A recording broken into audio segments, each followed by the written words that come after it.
Look at this nation, look at these problems this nation is facing, like rising inflation, privatization. Our bills are so high we can't buy medication. Well, eyes in the skies analyze information. There's guys in surprising location. The guys in the ties in this administration have lies legalized and apply legislation. But why be complacent? Deny the abuse, tie your mind in the news just to find it, to comply with the hype and the hide and improve. Adhere to the guidelines and the fire every time that they ask to bow, the ask to bow and the fast. See how they harass us, our task is to change us and break with the shackles the man's the chain with.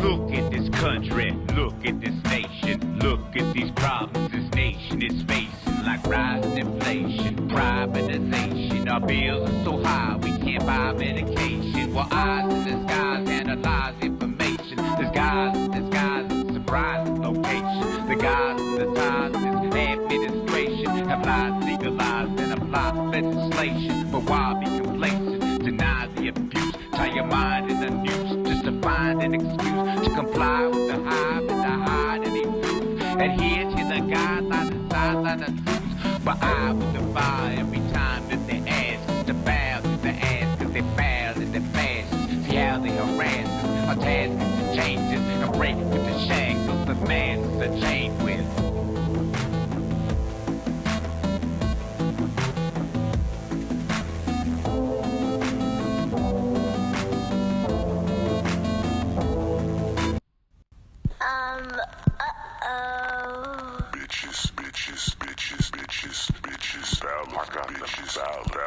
Bitches, I got them ballots, bitches, I got them ballots, I got them ballots, bitches, I got them ballots, harvesting ballots. Bitches, I got the ballot, bitches, I got them ballots, I got them ballots, bitches, I got them ballots. Dad, you have a crown mouse.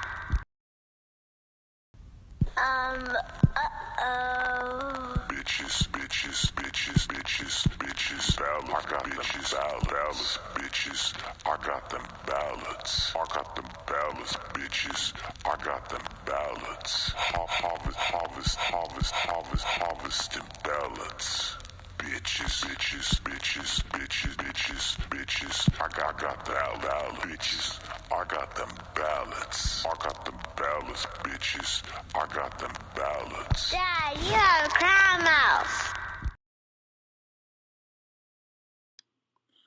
Yo, what's up, people? What is that? What on earth?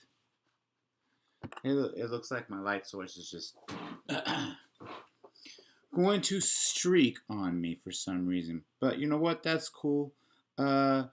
So from my intro, I hope that you can see that I plan on talking a little bit about Ilhan Omar. Among other things, I think that it's necessary for everyone to discuss this because I see a whole lot of weird things that are happening in the Democratic Party, in the squad. They're saying a lot of things like making lists on us. There's this constant push amongst the progressives to demonize Trump as obstructing our democracy, by not accepting the election results. I would like for everyone to just think about that for a second. What on earth are they talking about? Back in the year 2000, you know, back in the Bush versus Gore presidency, since there was no incumbent, I guess it wasn't that big of a deal that there were a bunch of legal challenges, and that it wasn't really decided until December that Bush was going to be president. And I mean, Gore finally conceded, but uh, this is a different situation because we have an incumbent president that uh, everybody in the world seems to have piled onto to uh, get out of office. Whether you like him or not, as it's been said, let's be fair. Let's let the process go through. There's no reason to be illogical. Bring up Venezuela. Let's think about Venezuela. What have they been saying about Venezuela? They have been saying that, Maduro won the president. After Maduro won the election, they said that it was an illegitimate presidency, uh, and then Guaido was appointed by us, I guess. We just decided, hey, you know what? We don't like how your election went, so we're just going to appoint your president. That's the kind of stuff we do. Anyway, so let's compare. People talking about going back to the Hugo Chavez administration, when these voter machines were used or the voter machines were manufactured there. Whatever. Everybody's talking about Venezuela, and it's stupid. There's no reason to be talking about Venezuela. I mean, the only reason why you should ever bring up Venezuela in this whole situation is that the Democrats embraced Guaido as the interim president because they said that the election results were illegitimate. From what I understand, were they not using the same types of voting systems that we are for this so-called fraud that happened there? So all of a sudden, no fraud can happen here after you justify that fraud happened there? That's my argument. I don't think any fraud happened in Venezuela, just being clear on that. But I know that there are a lot of fraudulent things happening right now. Oh. Anyway, let's get into it. Let's do some sleuthing here. We're gonna go through. Oh yeah, let's just start with this wonderful tweet that Ilhan put out on October 24th, celebrating the autumn ballot harvest, and that was my inspiration for the ballad. However, I have seen some better ballads, and it's cool. I just made mine in a few seconds. I've seen someone who wrote an entire ballad about how, Trump won and then the next day Trump didn't win. Like I said, don't really have a dog in this race.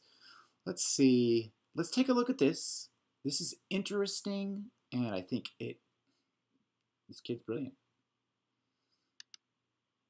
So the first thing I did was create a column to see if any ballots were mailed out by the government the same day that they were received, filled out through the mail by the voter.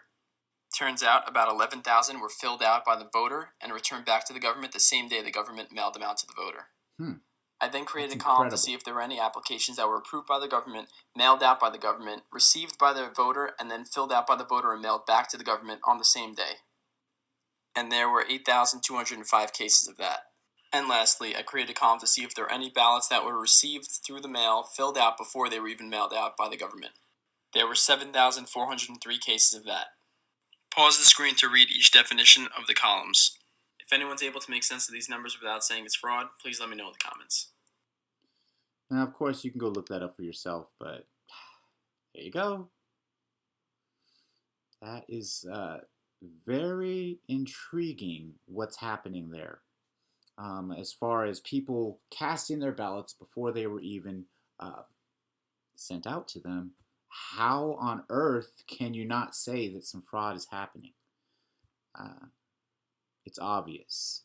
Thousands of ballots have been found again in more states, and everybody's began talking about all these lawsuits that have been dropped, and it's really kind of intriguing to me that no one questions, hey, there's obviously some shenanigans going on here.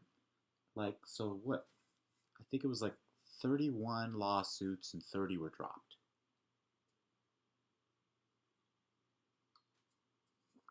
Think about that. What kind of a system is going to deny all of those challenges? It makes no sense. We're just doing a little superfluous skimming on my bookmarks right now. Before I get into the Ilhan Omar story, I want to cover that well, and I will source the author of that, something that my friend pointed out to me. Take a look at this, shall we? 9 witnesses of the recently completed Georgia audit, including at least one registered Democrat, swore to have seen suspiciously pristine, uncreased mail ballots uniformly and perfectly filled out, almost always for Biden. In one case, a batch of such ballots included 500 ballots in a row. And the conclusion we're going to reach is that in Georgia, where Biden's lead is only 12,781 votes, this batch of 23,487 votes went at an exact absolute minimum, and I stress that part, and I'll explain why later, 97.9779% for Biden, so basically 98%. And that raises some red flags for me. There's no 9 card witnesses shuffling. of the recently completed Georgia audit, including That's at least lazy. one registered Democrat, swore to have seen suspiciously pristine, uncreased mail ballots uniformly and perfectly filled out, almost always for Biden. In one case, a batch of such ballots included 500 ballots in a row, all cast for Biden. So is there a relation between this highly suspicious batch and these suspicious ballots? And a number of these people signed sworn affidavits that go into more detail about these ballots, and there's definitely something off with these ballots. So Now, I don't know if all of my watchers are familiar with Robert Barnes and Michael Tracy. Michael Tracy has been one of my favorite journalists, and recently he's taken a position of definitely denying that any of the election fraud is happening. That doesn't detract from him still being one of my favorite journalists. And wow, him and Robert Barnes from Viva and Barnes, Viva Free and Barnes, two lawyers, they had a little debate, and wow, Michael Tracy was just obliterated. By the end of the talk, you could see that Barnes was definitely coming out on top, and it was all intriguing. Oh, look at John Oliver. What did he say way back in the day? Let's hear it.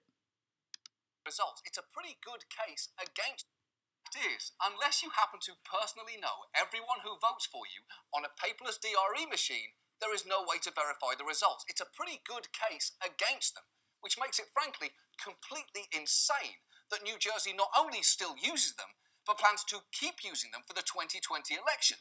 And it's not just New Jersey. In 2016, 20% so of voters voted on paperless DREs, and an estimated 12% will use them in 2020. And I'm talking over him because 16 million Americans spread out across all these states are set to be voting on machines that pretty much everyone agrees are deeply, deeply flawed. He's discussing how flawed the voting system is. There could be no way of knowing, which is absolutely terrifying. Look at those states. Because what we have to do here is obvious. It's so obvious, in fact.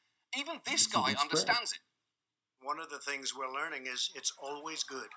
It's old-fashioned, but it's always good to have a paper backup system of voting. It's called paper, not highly complex computers. Paper. Keep it And a lot simple, of states are doing stupids. that. Yeah, he's right. That's it. He's just all the way completely right. Yes, but now John Oliver and company have come out and said that the way that this clip is being used is despicable. How dare everyone use this clip uncut? Because his position now is that there is no election fraud.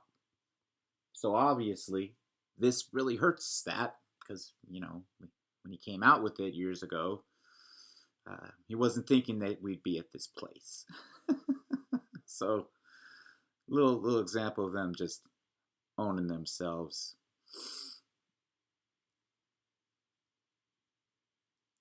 David Steinberg is who we're going to get into real quick here. Don't know about that, but she is correct that you married your brother, Ilhan. Committing dozens of felonies in the process. You also ran a historic vote-buying racket in 6 elections and funneled millions to yourself through Tim Minette. Just saying, credit where it's due. Looks like, and Ilhan said, looks like the crazy lady has logged in. I know things might be different from where you come from, but you have to get off the loony train now that you are in Congress. Oh, what was said? Let's see. And Marjorie Taylor Greene said, back down, Ilhan. You married your brother. You're so disqualified from running your mouth. I really don't want to get too far into that. We kind of see that this is what I'm leading up to. Everyone should watch, as I've mentioned before, the Fraction Magic video. It's very revealing. It tells you just about everything you need to know. Oh, here's a voting machine that was found in a grassy area. Let's go to the top here. This is what we're here for. The story by David Steinberg, tying up loose threads in a curious case. This is really something.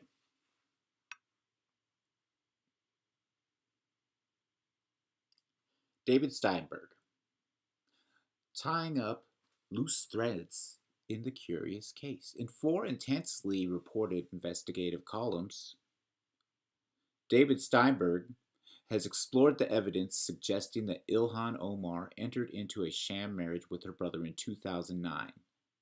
This is 5th. He titles it, Meet Leila El-Mi, the missing link showing Ilhan Omar married her brother.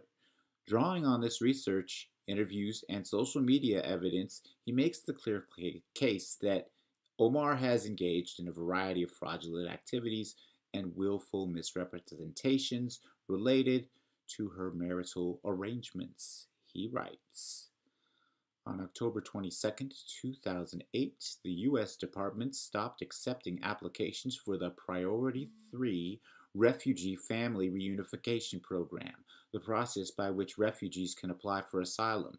If one family member is already a legal U.S. resident, state halted the program because DNA testing, primarily of Somalis, had included perhaps 87% of the applicants were fraudulently claiming family relationships.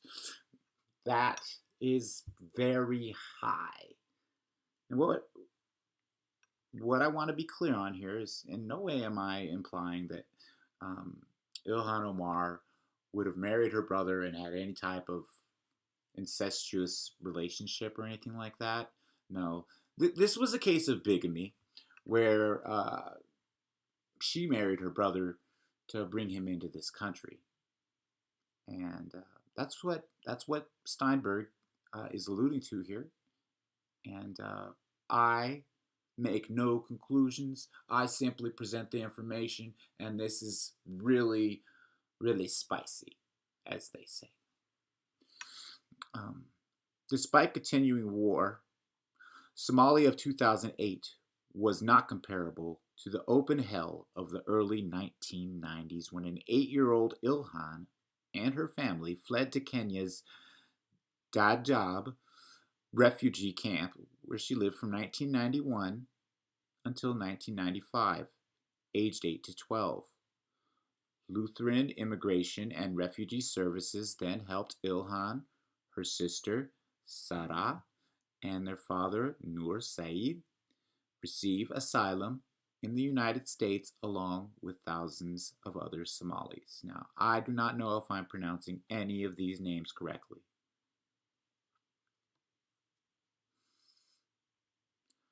The complicated moral question of fraud, let alone fault, among the 90s wave of refugees escaping civil war will never be answered with accurate statistics. We will have to settle for adjectives like widespread and rampant, yet the negative outcomes cannot be ignored. Even refugees with a strong desire to assimilate with Western civic order are hampered by the possible discovery of conflicting documents, and compromising information becomes leverage in a community already difficult to police. What he's getting at here is that, basically, in 1995, Somalia was a war zone. But in 2008, it wasn't. So that is a main point to keep in mind when we think about the motivations and the desperation of what happened. 12-year-old Ilhan had no say in the matter when she arrived in the United States. However, U.S. Congresswoman Ilhan Abdullahi Omar, Democrat of Minnesota, is now under scrutiny for acts she took beginning in 2009, not 1995. In 2009, Omar was a 26-year-old U.S. citizen. She had been a U.S. citizen for nearly 9 years. Additionally, the foreign national Omar apparently helped commit fraud. Was not fleeing hell in 2009 either. That's what we're getting at here. Ahmed Nur Said Almi was a longtime citizen of the United Kingdom. He even possessed a high school diploma from the United States. Almi attended a St. Paul, Minnesota high school for his senior year of 2002-2003 and graduated before returning to London. So basically, he graduated as an exchange student. We look to 1995 not to incriminate a kid, but to answer questions about what Omar did 14 years later as an adult U.S. citizen. Please read the verified evidence below and read it alongside the 3 years of verified evidence published by Scott Johnson, Preya Samsundar, and myself. Our work is linked here. The answers to those questions about 2009 appear to give probable cause to investigate Omar for 8 instances of perjury, immigration fraud, marriage fraud, up to 8 years of state and federal tax fraud, 2 years of federal student loan fraud, and even bigamy. That's quite a laundry list. So apparently, what has been happening as far as what they're presenting here is that Omar extensively has taken advantage of our system, and I believe it was the campaign manager that she had, who she later married, also took in a lot of money as a consultant, actually. He was her consultant, and he took in massive, well into 6 figures money to be her consultant. I'm just putting that out there. It's kind of odd. That's a different story for a different time. To be clear, the facts describe perhaps the most extensive spree of illegal misconduct committed by a House member in American history. The preceding information was given to me by multiple sources within the Minneapolis Somali community. The verifiable evidence corroborating their information follows below. In 1995, Ilhan entered the United States as a fraudulent member of the Omar family. That is not her family. The Omar family is a second, unrelated family which was being granted asylum by the United States. The Omars allowed Ilhan, her genetic sister Sarah, and her genetic father, Nur Said, to use false names to apply for asylum as members of the Omar family. Ilhan's genetic family split up at this time. The above three received asylum in the United States, while Ilhan's three other siblings, using their real names, managed to get asylum in the United Kingdom. Ilhan Abdullahi's Omar's name before applying for asylum was Ilmar Nur Said Almi. Nur Said. Her father's name before applying for asylum was Nur Said Almi Muhammad. Her sister Sarah Noor's name before applying for asylum was Sarah Nur Said Almi. Her three siblings who were granted asylum by the United Kingdom are Leila Nur Said Almi, Muhammad Nur Said Almi, and Ahmed Nur Said Almi.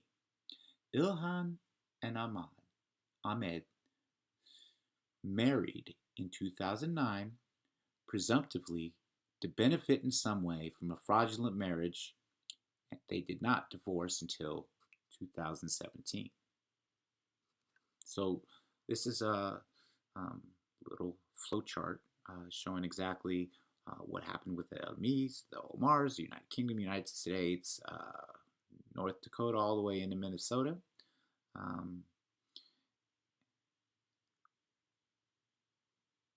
And it says here that she was born as Ilhan Nur Said Almi. And there's a lot of things to confirm this, as you'll see.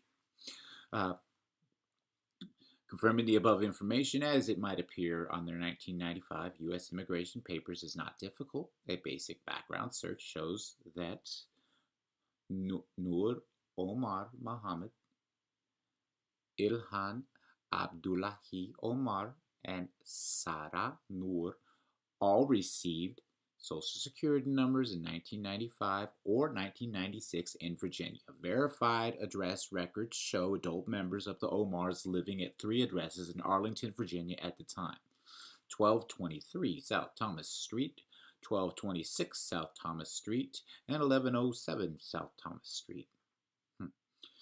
The United Kingdom's records of the relevant individuals are similarly easy to find. Try with a simple Ancestry.com account and similar online tools. There appears to be only one Leila Nur Said Almi, only one Muhammad Nur Said Almi, and only one Ahmed Nur Said Almi in the UK. Well, fancy that. Unbelievable that those names are so unique that there's only one person that corresponds to those names throughout the entire United Kingdom. Who would have ever thought that? The remaining evidence below verifies sibling relationship with Ilhan and Ahmed. Once again, no way am I implying any type of incest or anything like that, but we're looking at the ancestry and we're looking at the fraud and obviously the reasons why these things happened as they did. Sarah Noor is the only person Ilhan Omar has ever publicly identified as her sister. Ilhan and Sarah have also publicly and often referred to the same man as their father, as per Preya Samsundar's 2016 investigation, they both identified this man as Nur Said. Sarah Nur with Nur Said. I love my father. Besides being an awesome dad, it turns out he is also a great political strategist and fundraiser, and everyone knows to never ever mess with any of his children, especially his daughters. Last night's victory would not have been possible without you, Dad. May you live long and prosper, I guess. Is what how that ends. I don't really care to see. Um, thing about the Somali culture is that in their country, um, when it comes to fundraising, that that's troubling because uh, from what we've seen coming from Project Veritas with James O'Keefe, according to them, there has been people that have been buying ballots, and in Somalia, Somalia, that's the way politics run, and that's just the way that that country is. You know, you can buy someone's vote, you can assert money as influence, and it's not looked down upon. But considering all the fraud that's happening, really have to think about um, what exactly he was doing with his fundraising. The above image is a screenshot of Sarah Noor's confirmed Facebook account, was first published by Preya Samsundar in 2016. He also identifies himself as Nur Said. See below. This is a screenshot, his current Facebook account. As of this article's publication, it is active and searchable by anyone online. I have archived his page with archive.is. He's friends with this Leila Silmi. That's going to come up some more. Promise you that. As we go through this article, here is his Facebook page, Nur Said. Hope I'm pronouncing that halfway right. I have no idea. Note this thumbnail of Leila Silmi, listed as a friend of Nur Said. In 2018, as I published a series of articles investigating Ilhan's past, this account name changed from Leila Elmi to Leila Silmi. However, the URL did not change. It still refers to Leila Elmi. As you can see, right there. Boom, boom, boom.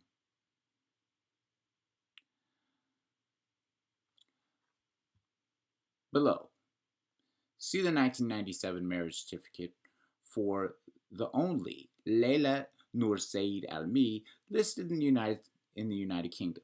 I retrieved this certified copy from a government records center in London in February of this year. Note the date on the document's lower right corner. This is a public record. Anyone can retrieve this document to verify its authenticity.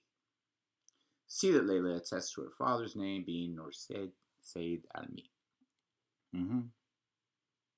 It's all in there. Right there.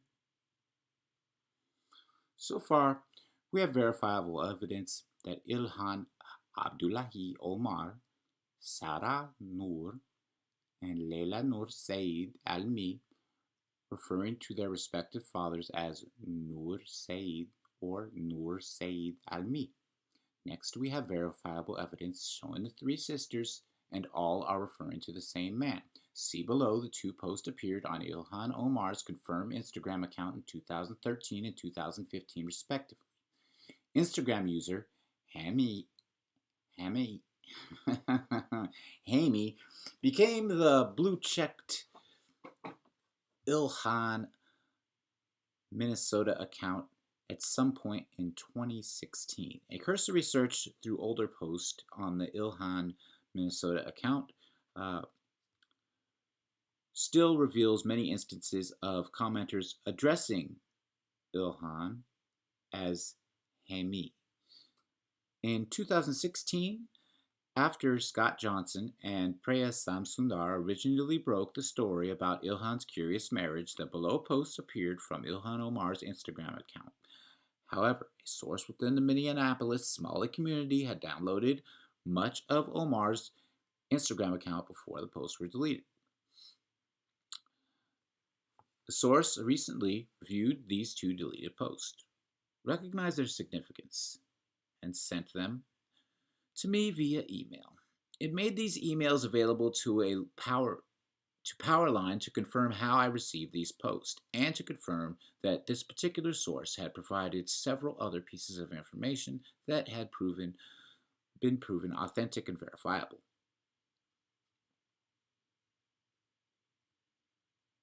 Hemi,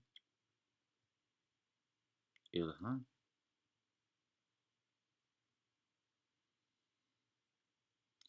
You are looking at what appears to be Leila Elmi Nursaid and Ilhan Omar together. According to Ilhan, they are pictured on an August 2011 trip to East Africa. Now, see below, you are looking at what appears to be Leila Elmi in white, Ilhan in black, and Ilhan's amazing caption in red. Isn't that amazing? They are a beautiful family. I will say that. Further, the above post with the London trip hashtag depicts Ilhan Omar's infamous 2015 trip to the UK. This is the same trip on which Ilhan was photographed with Ahmed Nursaid Elmi himself. That guy.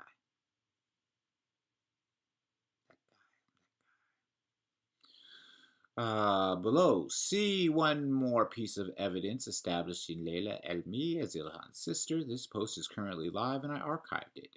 In December 2016, Ilhan reported that she was harassed by a cab driver while in Washington, D.C. attending meetings. She claimed that the cab driver called her ISIS and threatened to remove her hijab.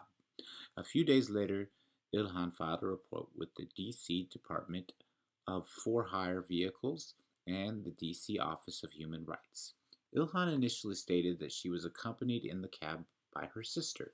A Star Tribune reporter in 2016 claimed to have a copy of her complaint, and it stated she had been in the cab with her sister. I, a few months ago, received a copy of Ilhan's report via FOIA, Freedom of Information Act request. The description of the person Ilhan had been in the cab with was redacted.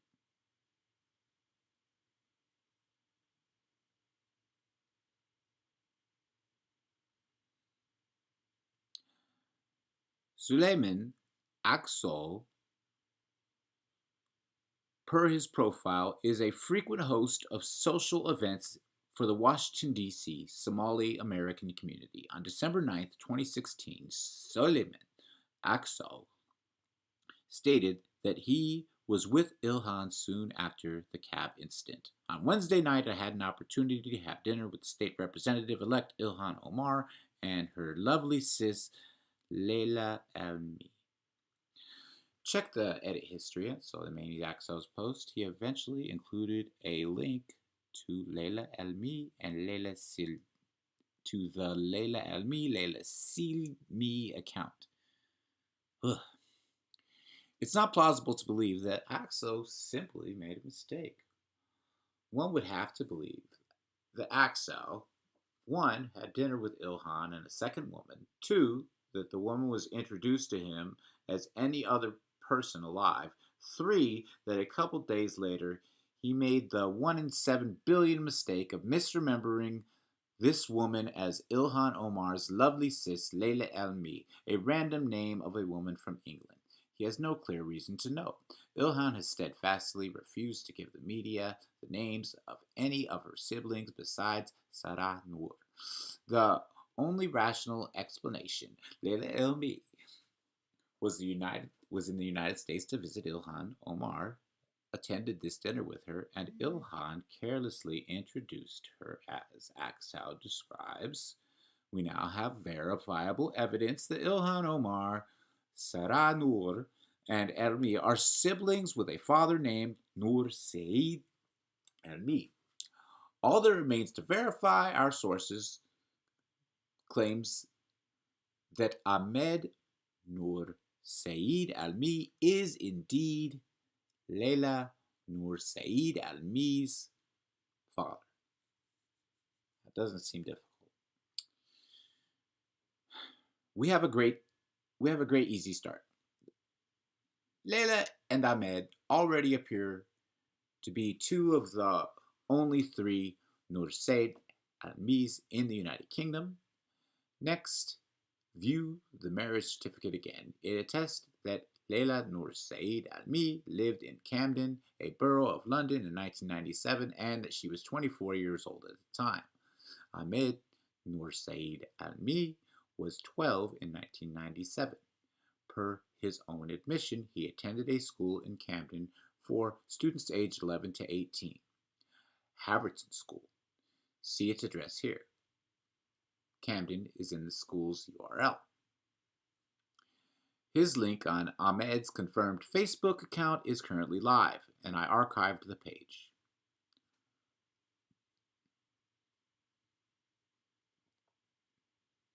There you go. Went to Haverstock School.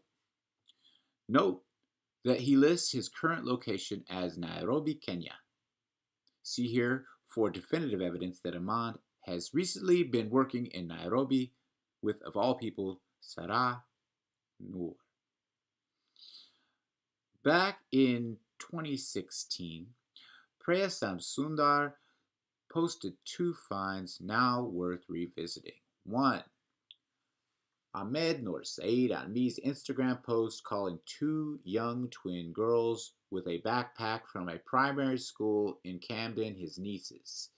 Ilhan's Instagram account loved the post. Ilhan's Instagram post picturing herself with the same twin girls, Ilhan marked the location as Camden Lock Village. Ilhan also calls the girls her nieces. The post is yet another that is tagged London trip from 2015. The twin girls are indeed the daughters of Leila Noor Saeed Almi. This can be confirmed by anyone through posts that are currently active on Mohammed Noor Saeed Almi's Facebook account.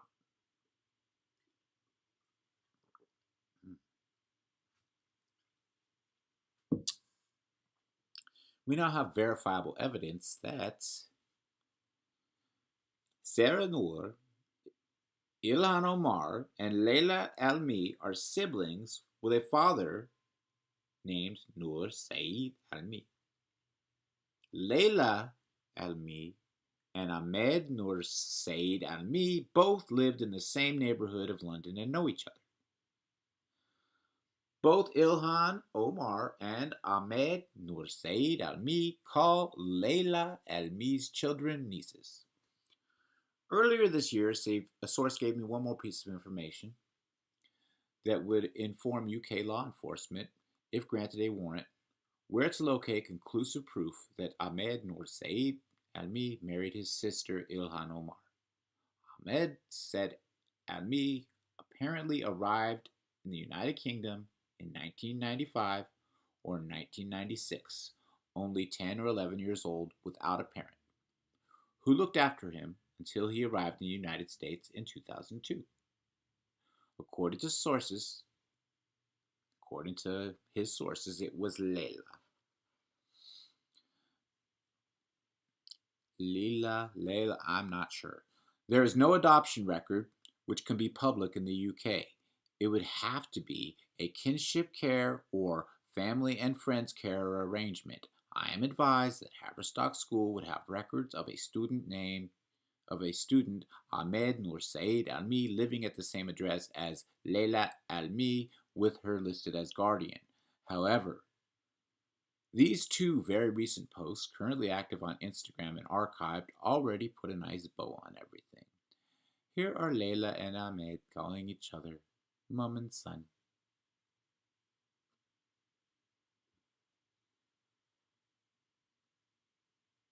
Ahmed, Mom, love you. Hmm.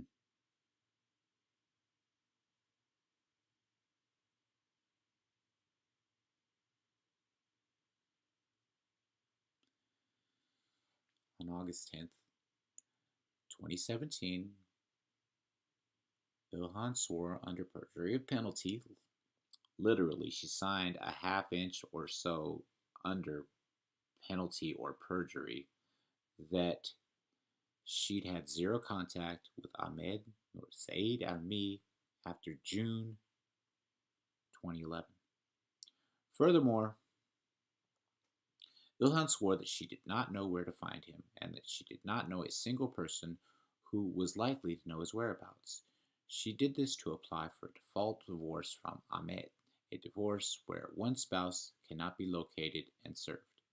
Now, a tremendous amount of evidence from this article and our prior articles shows that Ilhan perhaps perjured herself 8 times with her 9 answers. Minnesota's perjury statute allows for a sentence of up to 5 years for each instance.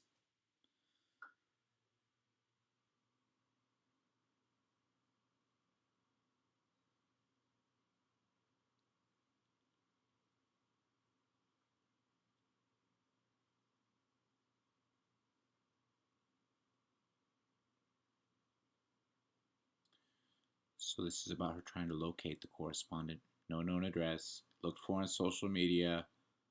Uh, names of locations. Persons likely to know the respondent's whereabouts. Unknown. Names and locations of respondents' parents, siblings, children, and other close relatives as follows: unknown. Last location of respondent's employment was unknown. My most recent contact, June 2011. When was this made? 2017. So she was with him in 2015 and 2016. So there you go. Those are lies. Yet this may be the least worrisome of her current legal exposures. Consider the disturbingly inadequate evidence used to obtain FISA warrants on members of Donald Trump's 2016 presidential campaign. Consider that the Democratic representatives have demanded that Attorney General William Barr release grand jury testimony, itself an illegal act. Yet, here we have verifiable UK and US marriage records, verifiable address records, time-stamped, traceable, archived online communications, convictions, and settlements based upon social media evidence are commonplace, Anthony Weiner being a notable example. Background check confirmation of social security numbers and birth dates, archived court documents signed under penalty of perjury, photos which can be examined to rule out digital manipulation, the 2019 Minnesota Campaign Finance and Public Disclosure Board investigation which found Omar filed illegal joint tax returns with a man who was not her husband in at least 2014 and 2015. 3 years of evidence published across many articles, none of which has been shown to be incorrect or have been challenged with contradictory evidence from Rep. Omar or any other source. Perjury evidence that stands on its own, regardless of whom she married. Long after June 2011, she was clearly in contact with the only man in either the US or the UK with the same name and birth date as the man she married. She was clearly in contact with several people who were in contact with him. Yeah, like his dad. Further, Preya Samsundar did contact him, published how she managed to contact him, and published his email admitting to being photographed with Omar in London in 2015. To be clear, Omar was legally married to an Ahmed Noor Saeed Admi at the time she was photographed next to a man who admits his name is Ahmed Noor Saeed Admi and that he is in the photo. Samsundar published all this information on how to contact Ahmed Noor Saeed Admi a few months before Omar swore to that 9-question court document. Representative Omar has refused all inquiries from her constituents elected officials, and media outlets to provide any specific evidence contradicting even a single allegation suggested by 3 years of now public information. Let me just look at something real quick here. Oh, yeah. Now, where was I? In fact, Omar has responded by making information less available. In August of 2016, after Scott Johnson and Preya Samsundar posted the allegations, Omar's verified social media accounts were taken offline. Ahmed Nur Said Almi's social media accounts were also taken offline when the accounts returned a large amount of potentially incriminating evidence had verifiably been deleted. I found and published at least 10 additional before and after instances of evidence still being deleted in 2018. Omar has released carefully worded Clintonian statements that denigrate those seeking answers from her as racist. Yet she has repeatedly refused to answer questions or issue anything other than public relations statements. I have a large amount of information that we have not published for reasons including the protection of sources. Sources that have expressed fear regarding published video and photo evidence confirming threats from Omar's campaign team. These sources have shared other evidence of threats. I have contacted the federal authorities to share this and other unpublished information. Providing knowingly false information to the Department of Justice is a serious crime. Sorry about my furnace kicking on there, but that's how I live. I believe Scott Johnson, Preya Samsundar, and me, with our other 3 years of articles, columns, and posts, have provided more than enough evidence to give law enforcement authorities probable cause to open an investigation. Now would be the chance for law enforcement, and especially for Representative Ilhan Omar's House colleagues, to make a sincere stand against corruption and for the uniform application of law. So this article was by David Steinberg, and you can follow him on Twitter at RealDSteinberg. Twitter.com/RealDSteinberg. Now, I just found this article to be extremely interesting, and I hope that you did too. I feel that it really exposes the type of people that are in the squad, and well, that's really not a good thing. Let's see here. Better.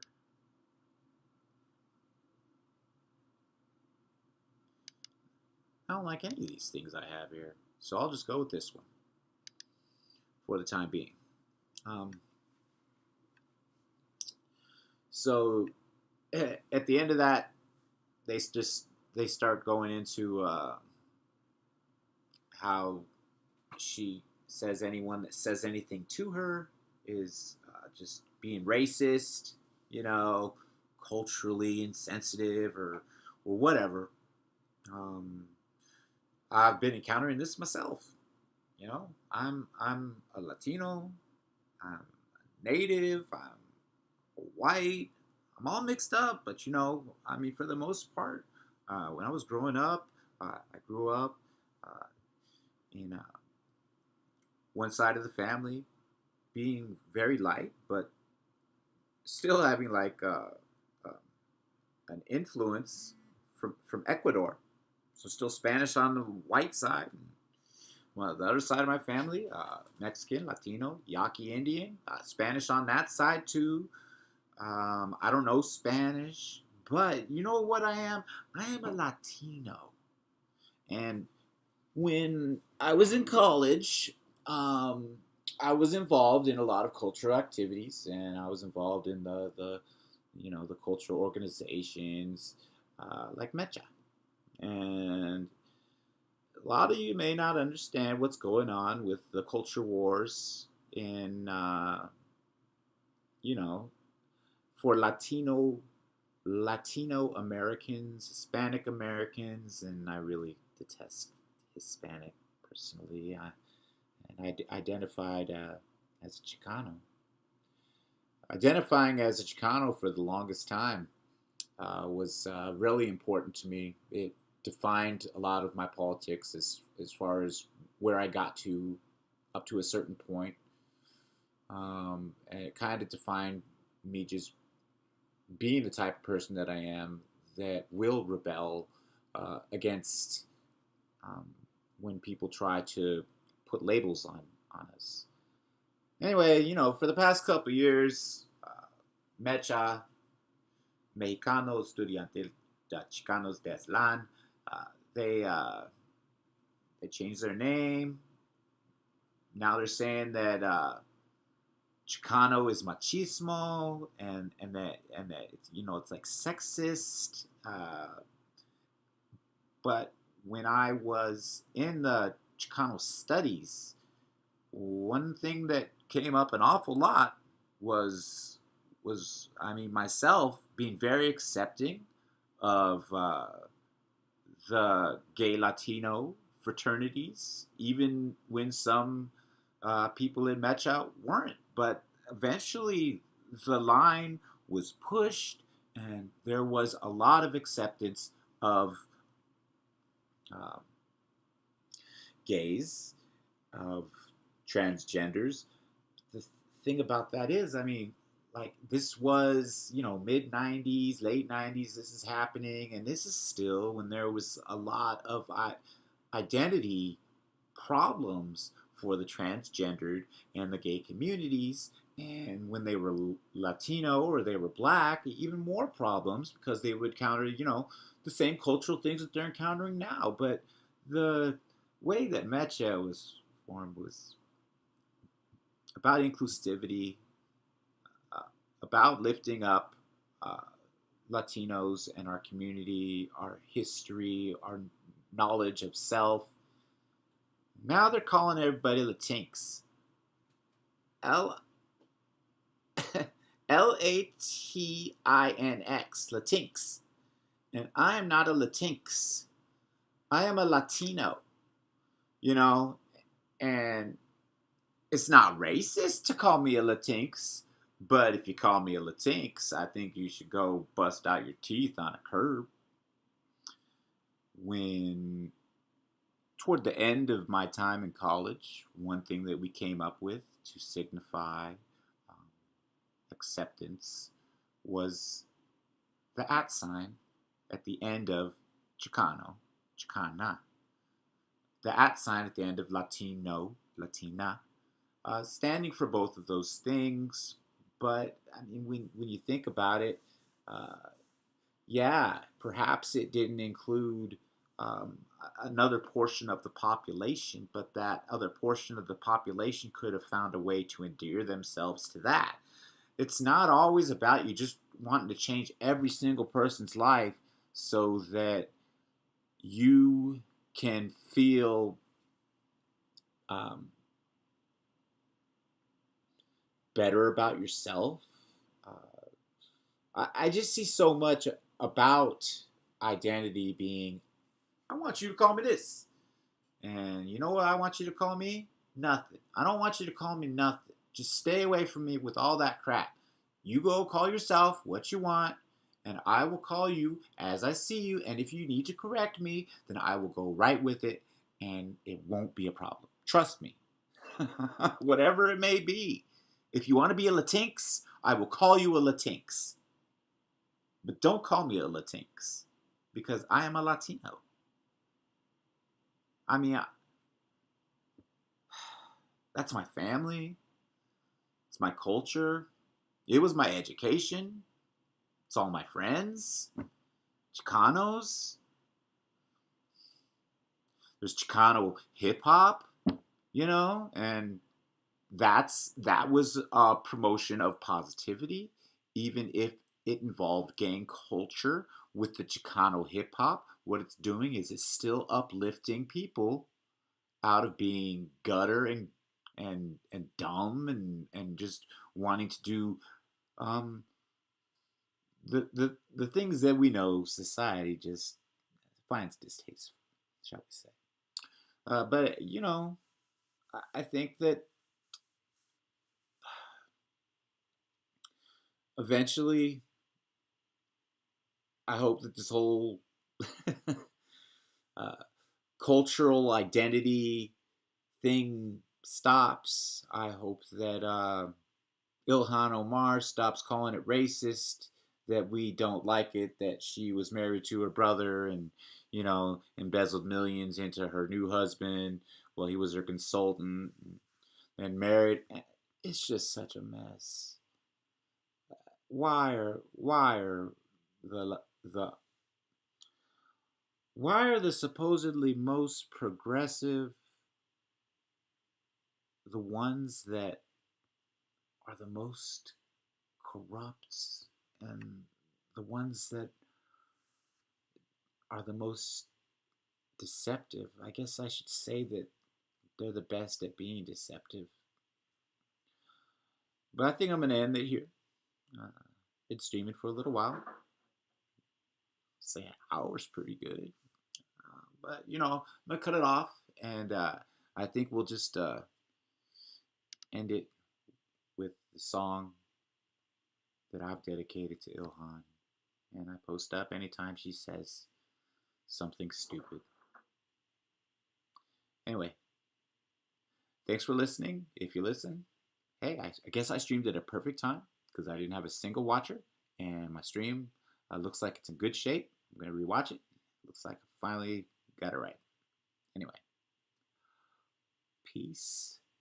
Think outside the box. Color outside the lines. And catch you around.